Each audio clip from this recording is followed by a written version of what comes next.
Salut à tous, c'est Choumi et je vous retrouve aujourd'hui pour un tutoriel hors série sur le FV4202 Premium, donc l'ancien tier 10, qui va être rebasculé en tier 8 Premium. Donc vous allez avoir des missions à partir de mi-février pour pouvoir le débloquer. Toutefois, ces missions ne s'adressent qu'aux possesseurs, qu'aux détenteurs du Centurion Action X. Action 10 d'ailleurs, en passant. Donc Centurion Action 10 qui est donc le remplaçant du FV4202 en tant que tier 10 chez les médiums britanniques. Donc voilà, si vous l'avez débloqué avant je sais plus quelle date, vous regardez sur le forum, sur le portail officiel, vous avez toutes les infos. Vous aurez accès à un certain lot de missions particulières, qui sont en soi pas très compliquées, pour débloquer gratuitement le FV4202 Premium. Toutefois, est-ce que ça en vaut la peine? Est-ce que ça en vaut la peine? Car à l'époque, ceux qui ont pu le jouer en tant que tier 10, ils savent que le char n'était pas extraordinaire. C'était un char qui avait un peu moins de mobilité que les autres. Il avait un poil de blindage, mais c'était pas assez. Voilà, pour moi, c'était un char au niveau des tier 10 qui ne me plaisait pas. Je m'y retrouvais beaucoup plus dans d'autres chars, comme le STB1, comme le E50M, comme les Objects chez les Russes. Mais alors, chez les Britanniques, pas du tout. Après voilà, c'est vrai que c'est un type de char particulier, il faut apprécier. Il faut apprécier. Alors on va voir très rapidement les caractéristiques du char au tier 8.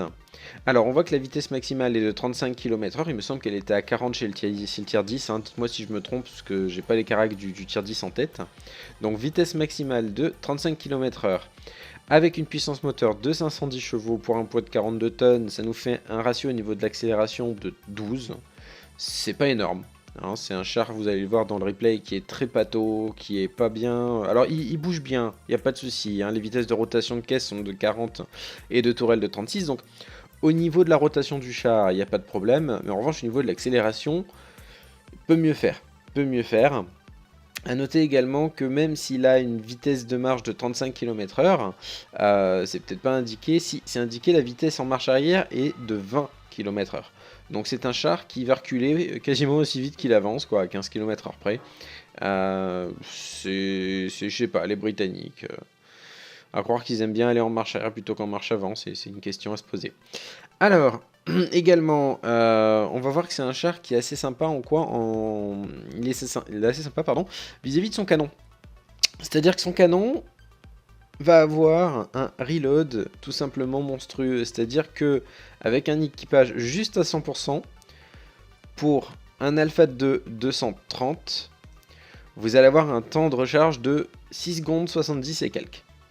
Ça fait que vous avez un canon qui va mitrailler. C'est plutôt pas mal. On va le comparer, j'ai sorti tous les autres canons des autres premium, sauf le Moods parce que malheureusement je ne l'ai pas sur ce compte, et le type 59 non plus. Mais on va comparer avec tous ceux qui sont achetables dans l'arbre de recherche, donc c'est-à-dire le Panther 88, le T54 Proto, le Super Pershing, le Sherman Revalo, le CDC, le 34-3 et le STA2. Alors, on va commencer une petite comparaison donc avec le STA2 pour voir lequel a le meilleur canon. Alors on voit qu'au niveau de la cadence, le STA2 est quand même beaucoup plus rapide. Il a une meilleure cadence en comparaison du FV4202P. Il a toutefois une moins bonne pénétration, 185 contre 226, ce qui est assez bien pour un médium quand même de tier 8, surtout en premium. L'alpha de 240 contre 230, une moins bonne dispersion mais un meilleur temps de visée. Donc ça fait que il sera moins précis à distance, mais il affinera beaucoup plus vite. Alors vous verrez, alors ça je m'en suis beaucoup plaint dans le live que j'ai fait hier soir. On a l'impression que le réticule du 4202 met 40 ans en fait à se réduire, ce qui fait que sur les tirs à longue distance, vous perdez un temps fou à attendre que votre réticule soit assez réduit. Pour moi, en tant que... Alors, vu que c'est un char lent, vous pouvez pas faire de manœuvres extraordinaires au niveau des flancs, ce genre de choses, parce qu'il va pas du tout pouvoir suivre la cadence. Vous vous dites qu'il va faire un bon sniper. Et ben quand même, vitesse de visée un peu quand même dégueulasse en comparaison de ce qui se fait à côté. Donc là voilà, on voit du 2 points au niveau du temps de visée. Donc à mon sens, pour l'instant, le canon du STA2 est bien meilleur. Bien meilleur si on met de côté la dispersion et la pénétration. Mais au niveau de la cadence, de l'alpha et de la vitesse de visée, il est meilleur. On va ensuite se rapprocher du CDC, hein, le pur sniper par excellence. Pareil, meilleure cadence de tir. Une pénétration de 212 hein, contre 226, donc 212 ça reste assez bien quand même. Donc là, on voit que le Britannique est au-dessus. 240 d'alpha pour le CDC contre 230, et alors on pète les compteurs. 0,34 contre 0,35 pour la dispersion, et 2,2 contre 2,6. Donc on voit encore que le canon du Britannique est toujours un cran en dessous. Toujours moins précis hein, que celui de ses petits copains snipers. Si on prend le Super Pershing, alors qui est pas vraiment connu hein, pour ses qualités de sniper, hein, au vu du char plutôt blindé, ça joue à peu près comme un lourd, hein, pour faire court. On voit que la cadence est plus faible. Également la pénétration qui est bien à la ramasse, hein, 170. L'alpha qui est supérieur, donc 240 contre 230. Une dispersion à 0,38 contre 0,35, donc qui est moins bonne. Et une vitesse de visée qui est encore une fois supérieure à celle du FV4202. Voilà, donc on retiendra quoi? On retiendra que, une fois de plus, bon, le canon du Super Pershing est clairement en dessous, hein, avec une meilleure vitesse de visée, mais le canon du Super Pershing est clairement à la ramasse. A noter toutefois qu'à la munition premium, donc qui est de la PCR, les deux ont du 258 de pénétration, donc ce qui fait que si vous jouez à la gold, le canon du Super Pershing peut être plus intéressant que celui du 4202P. On va passer au suivant, qui sera le canon du 54 prototype. Alors, cadence de tir identique, alpha supérieur, hein, 250 contre 230, une pénétration qui est moins bonne, avec toutefois la même dispersion et un meilleur temps de visée de 0.2. Donc au final, on se retrouve avec un canon à peu près similaire, sauf que on se retrouve, du moins au niveau des valeurs de dispersion et de vitesse de visée, avec un meilleur alpha et une moins bonne pénétration. Donc au final, on peut dire que c'est kiff-kiff, sauf que voilà, l'un pénètre moins mais fait un meilleur alpha, et pour le reste, les valeurs sont quasi identiques. Donc à choisir, prenez plutôt un 54 Proto plutôt qu'un 4202P, à savoir que derrière, le 54 Proto a un bien meilleur blindage, et je vous le mets rapidement, il a quand même 10 km/h de plus, et une bien meilleure rotation de caisse et de tourelle.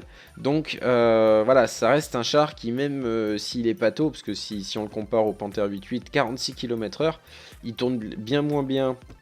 Je sais pas si ça se dit, mais il se tourne carrément moins bien que le 4202P. À côté de ça, au niveau de la vitesse maximale et au niveau du ratio poids-puissance, on est à 12,78 contre 12,13. Donc même le Panther 8.8 est encore plus mobile que le 4202P, imaginez ça. Et alors pour le 54 Proto, 14,46, il est encore plus rapide. Ceux qui trouvaient le T54 Proto lent, attendez de jouer le 4202P, vous allez avoir des surprises. Alors le Panther 8.8, on y est. Alors là on tombe sur un autre canon qui est plutôt pas dégueu pour du snipe, meilleure cadence que le FV4202P, une moins bonne pénétration, 203, un alpha de 240, contre 230, une dispersion à 0,32 contre 0,35 et 2,5 de visée contre 2,6. Donc la visée un peu lente aussi sur le canon du Panther 8.8. En revanche, une meilleure dispersion, meilleur alpha, une meilleure cadence de tir et une moins bonne pénétration. Je dirais que c'est moite-moite. Hein. Les deux canons, ils sont à peu près équivalents, je pense, au niveau des performances. C'est kiff-kiff. Hein. C'est vraiment kiff-kiff. Alors, on va regarder ensuite le M41 Revalo. Alors là, c'est un char, c'est un canon un peu particulier, vu que c'est un canon de 105, en fait c'est un 122 camouflé. C'est pas vraiment comparable, parce que là, on passe avec une cadence bien plus lente, une pénétration un cran en dessous. En revanche, un alpha de 390. Et en revanche, on a beau avoir un canon, alors c'est des stats de canon de 122, hein, mais vu que c'est flagué 105, qu'est-ce qu'on a? On a une dispersion de 0,36 contre 0,35 et une vitesse de vide de 2,8 contre 2,6. Ça veut dire que pour un gros canon, si vous voulez, on va appeler ça comme ça, un canon avec une alpha de 390, vous avez des valeurs de dispersion et de visée qui ressemblent à un calibre 83 chez les Britanniques, cadence de tir en moins, bien évidemment. Hein. Donc au final, si vous voulez un vrai sniper, limite prenez soit un CDC, soit un M41 revalorisé si vous préférez des alphas bien plus importants hein, que des 240 ou des 250. Parce que franchement, le FV4202P est à la traîne. Il est clairement à la traîne au niveau de son canon. Et alors bon, après on parle bien évidemment pas du T-34-3 où là c'est un char de contact où il a rien pour lui, c'est du 3-4 de visée, une dispersion à 0,46, enfin bref. Lui voilà, c'est vraiment à jouer au contact, c'est clairement pas un rôle de médium standard. Au final, donc on se retrouve avec un canon qui est plutôt à la ramasse. Un canon plutôt à la ramasse. La seule chose qu'on peut lui trouver intéressante, c'est sa forte pénétration. Hein. Il a quand même une pénétration qui est bien plus bien au-dessus du lot par rapport à ce qui se fait chez tous les médiums premium. J'ai pas les stats du Moots, mais je crois que le Moots il doit tourner en dessous aussi. Pour un alpha, je crois de 240. Donc le Moots reste encore un meilleur sniper si je me souviens bien. Donc c'est dommage. C'est dommage parce que c'est un char qui a ni la mobilité, ni la vitesse de pointe, ni l'accélération au niveau des points de vie. Il a 1400 points de structure. Le Panther 88 1005. Le 54 Prot 1003. Le Super Perche 1005. 1004 pour le Sherman Revalo et pour le CDC. 1003 pour le T-34-3. Et 1420 pour le STA2. Donc il est vraiment au milieu, quoi. Il y a des 1003 et des 1005 au-dessus. Voilà, il est dans la moyenne des PV, mais son blindage, alors on dit ouais, blindage de tourelle de 170 de face, 50, 50, 31, 90 sur les flancs de tourelle, ça peut vous sauver la mise. Alors à savoir que ce char doit avoir certainement des angles improbables, parce que je me suis retrouvé à faire boons, à savoir comment, des chars sur la caisse et sur le flanc de tourelle. Alors oui, c'est vrai que j'ai fait un peu de side scrape sur une des vidéos que je n'ai pas conservées, mais on a pu le voir pendant le live. J'ai bloqué 4000 de dégâts avec ce char. J'ai réussi à bloquer 4000 de dégâts à tir équivalent. C'était du Jacques 8-8 de l'ISU. Hein. Il fait boons de l'ISU ce char. Voilà, c'est un char qui vraiment peut avoir son lot de surprises, même si au niveau du blindage, on se dit que les valeurs sont pas terribles.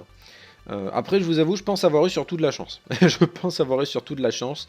Parce que faire bounce 2 fois un ISU sur des flancs de FV4202, où, je le rappelle, il a que 50 de blindage, on parle d'un ISU. Avec le gros canon, hein, celui qui a 750 d'alpha et une grosse pénétration, il a ricoché 2 fois sur ça. Donc voilà, c'est un char qui a vraiment des angles assez improbables, qui peuvent vous apporter son lot de surprises. C'est, on va dire, son seul avantage, même s'il n'est pas flagrant. C'est voilà, c'est le blindage qui est ouais, bof. Un blindage très bof. Très sincèrement, je ne le prendrai pas, même si la mission je pouvais la faire, ce qui n'est pas le cas, je ne la ferai pas non plus. Je pense pas que ce soit un char qui en vaille la peine. Après, je sais que certains joueurs ont su le jouer à l'époque où il était tier 10. Si vous voulez vous faire un petit plaisir et le prendre pour avoir les mêmes sensations, c'est clairement les mêmes sensations que vous avez à l'époque où vous jouiez le tier 10. Hein. Le tier 10 ne me plaisait pas. Eh ben, rassurez-vous, le tier 8 ne me plaît pas non plus. Donc voilà, c'est vraiment à tester. Faites-vous un avis avec la vidéo que je vais vous sortir, avec la partie que je vais vous faire. À savoir que je ne suis pas du tout un bon joueur de 42-02P. Hein. Moi, je suis plus un joueur de 54 prototypes, de 8.8, éventuellement de T-34-3. Hein, c'est plus mon type de jeu. Je suis moins sniper, c'est des CR revalorisés, c'est moins mes kiffs, mais je les ai quand même, parce que bah voilà, ça sert toujours. Et le STA2 ne me plaît pas non plus. Mais le 42-0P, c'est 42-02P, non. Clairement, il n'est pas à mettre entre toutes les mains. Comme disait Cookie Baby sur son live également, il faut un temps d'adaptation. Hein. J'ai eu beaucoup de parties où je faisais ce que je pouvais. Hein. Je faisais une moyenne dans ces eaux-là, 1400 de dégâts. Mais les victoires n'étaient pas au rendez-vous et j'arrivais pas vraiment à en sortir le plein potentiel qui, il faut le dire, est pas énorme. C'est clairement un médium en fait qu'il faut pas jouer en sniper à cause de ce problème de temps de visée.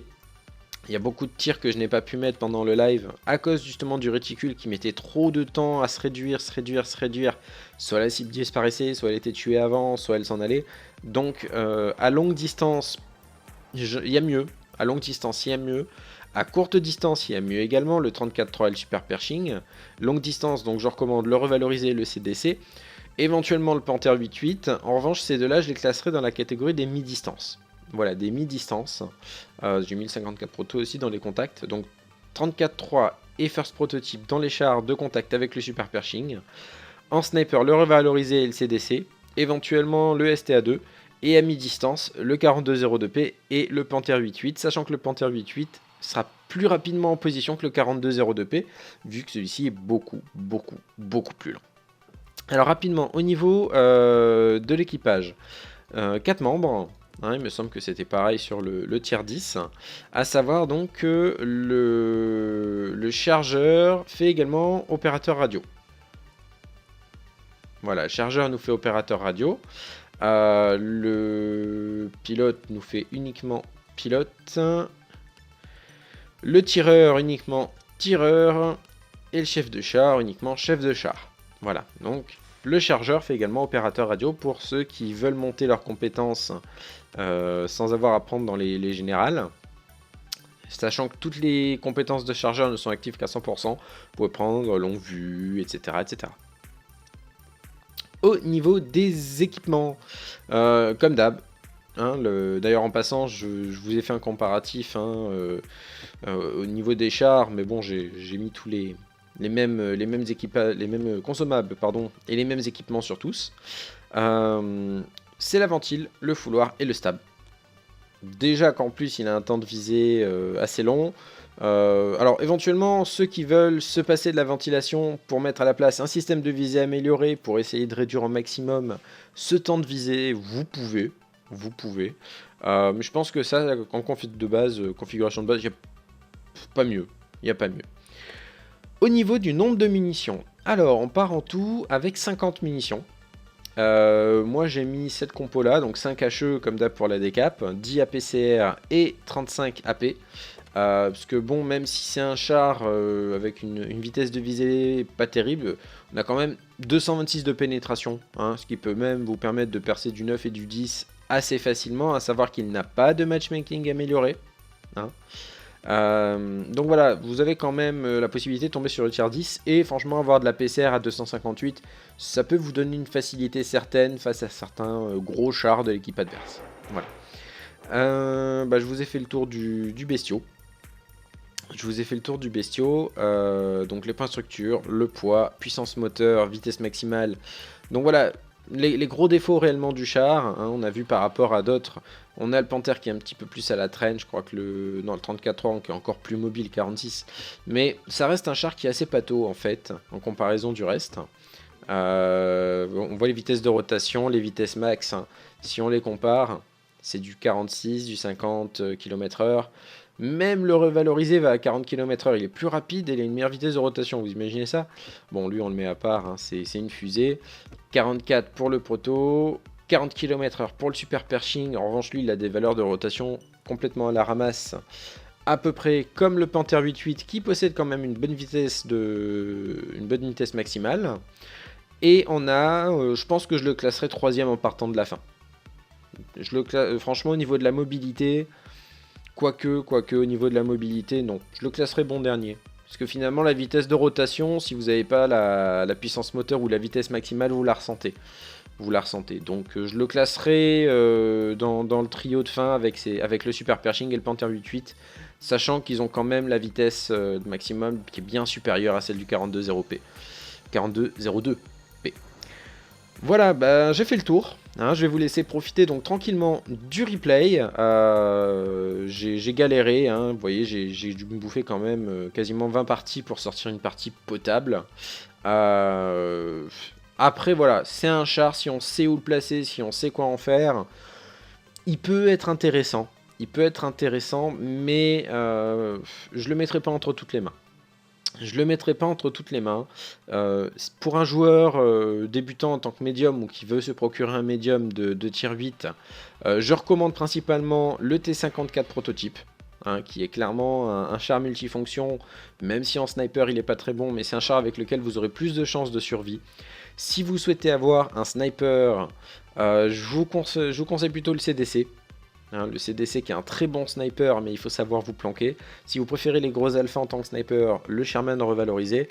Mais vraiment, pour un débutant chez les médiums qui veut s'y mettre et qui veut s'acheter un premium, privilégiez quand même le 54 prototype, vous aurez beaucoup moins de difficultés à jouer.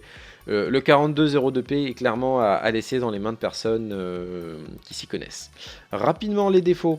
Les défauts du char, on les a vus. Je vais juste parler d'une petite chose, c'est les petites caisses sur les côtés. ce que vous voyez là à droite et à gauche. Juste si vous tombez en face de ce char, n'essayez pas de les viser, ce sont des éléments décoratifs. Vous allez passer à travers, hein. Il n'y a aucun dégât, aucun membre d'équipage, aucun module, rien. Si vous visez les caisses, vous allez tout simplement passer à travers. Ça ne sert à rien de tirer dessus. Également, l'une des parties les plus blindées de ce char, c'est la base de la tourelle. Là, vous avez un espèce de trait, hein, je ne sais pas si vous le verrez sur le replay. Vous avez un espèce de trait. Tout ce qui se situe ici, là où je passe le curseur, cherchez pas, c'est à plus de 220, 230 de blindage. Si vous avez des canons inférieurs à ça, ça rentrera pas. Si vous devez vous retrouver face à ce char, visez la caisse ou visez les espèces de flancs bizarrement arrondis là. On pourrait s'imaginer que ça va rebondir, mais si vous le prenez bien de face, ça rentre, hein. C'est clairement pas blindé. Vous voyez, le blindage fait 170, et ben les 170, vous les avez là, dans les espèces de joues. Le mantelet est assez blindé selon où vous risquez de tirer, donc prenez pas de risque. Également ici à droite et à gauche. Visez soit les grandes ailettes sur les côtés, mais si vous pouvez viser la caisse, visez la caisse. Surtout pas le bas de tourelle, je le répète. C'est l'un des éléments les plus blindés de ce char, et bien évidemment pas les petites ailettes sur les côtés, qui ne sont qu'un élément du décor et qui ne feront aucun dégât au FV. Voilà. Et ben je vous souhaite de passer une excellente fin de journée ou une bonne nuit, une bonne matinée, un bon week-end, de bonnes vacances. Ça va dépendre quand est-ce que vous regarderez cette vidéo là.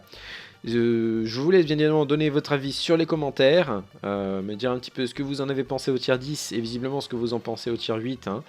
Et un très bon replay. À bientôt. Bye bye.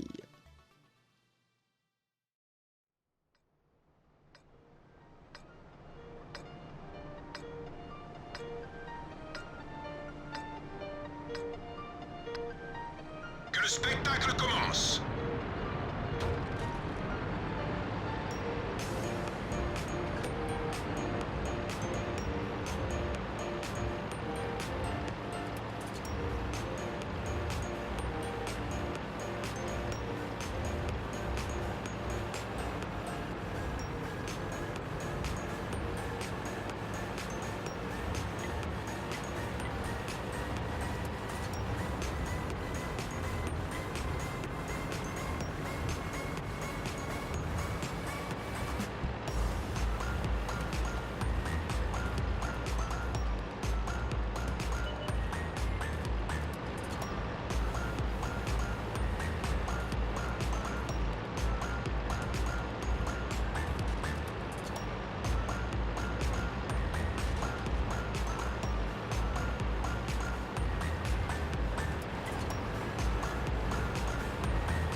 Prêt à faire feu. Je les vois